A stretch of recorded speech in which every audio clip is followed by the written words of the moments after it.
চাকরির তোলাবাজি জমি মাফিয়াদের বিরুদ্ধে লন্ডনটা লড়ছে জমি মাফিয়াদের রাজ মানছি না মুখ্যমন্ত্রী মমতা বন্দ্যোপাধ্যায়ের করা হুঁশিয়ারির পর অবৈধ কয়লা ও বালি কারবারের বিরুদ্ধে কড়া পদক্ষেপ নিয়েছে পুলিশ প্রশাসন। কিন্তু তাও রাজ্যের শাসক দলের নেতৃত্বে চলছে অবৈধ কয়লা ও বালি কারবার, এমনই অভিযোগ তুলছে সিপিআইএম। রবিবার শাসক দলের বিরুদ্ধে অন্ডাল থানার আওতাধীন বিভিন্ন এলাকায় অবৈধ কয়লা ও বালি কারবারের অভিযোগ তুলে অন্ডাল থানায় স্মারকলিপি প্রদান করেন সিপিআইএম কর্মী সমর্থকেরা। তাদের অভিযোগ, অন্ডাল ব্লকের সভানেত্রী আইসিডিএস এর নাম করে টাকা প্রতারণার করায় তাদের এই স্মারকলিপি প্রদান।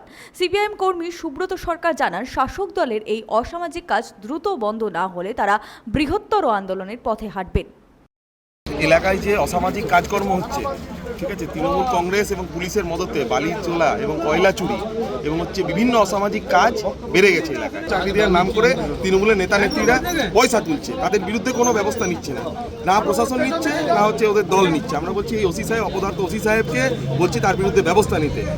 উনি শুনেছিলাম না খুব বাহুবলী ওসি, কিন্তু উনি আসার পর আমরা দেখতে পাচ্ছি যে আমাদের এলাকায় চুরি ডাকাতি আরও বেড়ে গেছে, নেশা বেড়ে গেছে।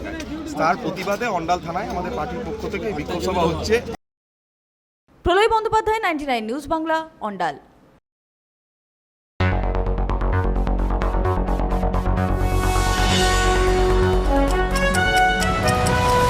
আপনারা দেখছেন 99 নিউজ বাংলা। বদলাবো আমরা।